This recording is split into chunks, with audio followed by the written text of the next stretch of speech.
Yung! Ito nga pala yung ginawa nating cover up dyan sa Gimba, Nueva Ecija kay Bossing from Canada. So ito yung resulta ng ating ginawa. Nakalive yan sa Meo TV FB page from start to finish. Ang kagandahan, hindi nahalata na may dati siyang cover up. Respeto sa dating artist ni Bossing. Kung mapapansin nyo, ilang beses natin in-edit si Bossing. Pero pagdating doon, nire-revise natin yan.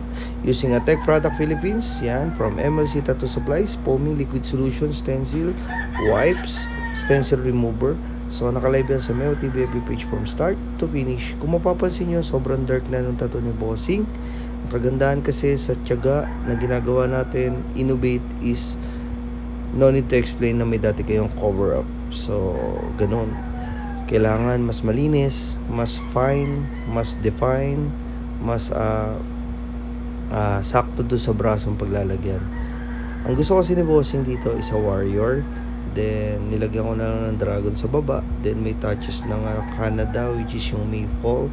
And then, yung 3-star Inasan, then a Polynesian. Pag nag-down po kayo to avail a free layout and schedule, revisable yan until I meet your expectations. And then, on the spot, nagbabago yung decision making nyo. May dala tayong stencil, portable printer. Kaya on the spot, pwede natin baguhin yan. So, wala po kayong dapat alalahanin po dyan. Your down is for schedule and then free layout is revisable para magkaroon kayo ng choices. Kaya sa lahat ng gusto magpatattoo, PM lang po kayo to avail a free layout and schedule. Maraming salamat po. And ito nga po pala ang paggawa ng cover up. Usually, ginagawa ko 3RL muna, bloodlines, then tamang kutkutin, detailed, then medyo magulo pa yan kasi magtatama yung dating tattoo doon sa bagong tattoo. So, habang kinukutkot mo yung paikot niyan, magugulat ka na after 10 to 20 minutes, aangat yung tinato mong bago. Bakit? Kasi magkakaroon ng parang aangat siya ng konti, magbabump kasi bago siya.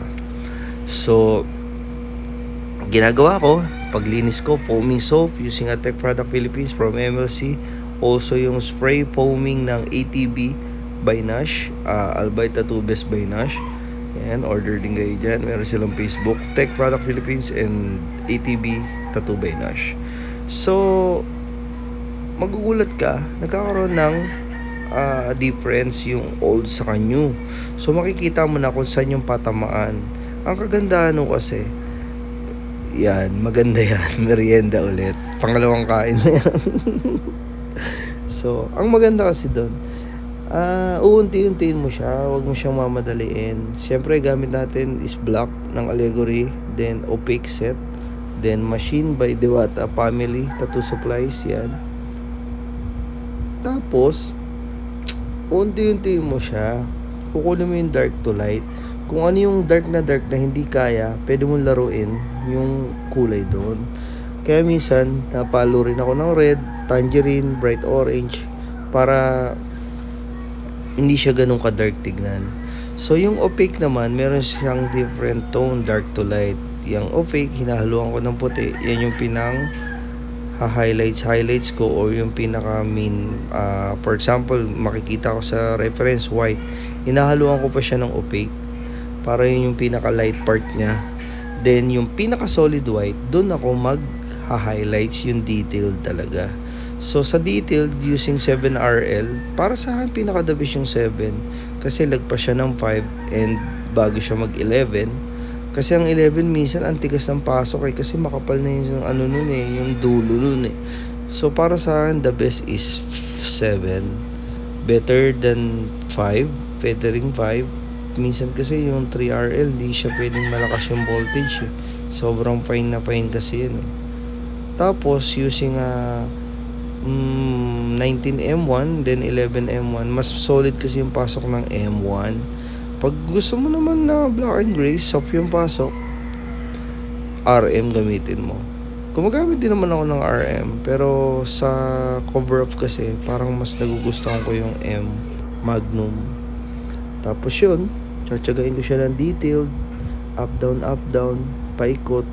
Kumbaga, iniikot-ikot ko siya hanggang sa mapulido ko yung tamang gusto kong kalabasan.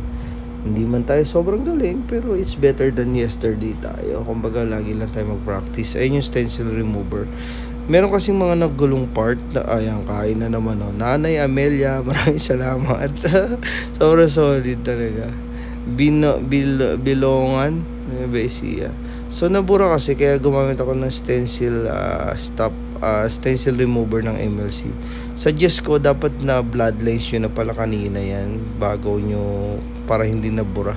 Wala eh, sobrang nakapokus kasi ako sa cover up. Kumbaga parang ako, focus muna ako sa gagamutin o gagaayusin bago tayo magdagdag. Ganun ako eh. So inumaga na kami niyan.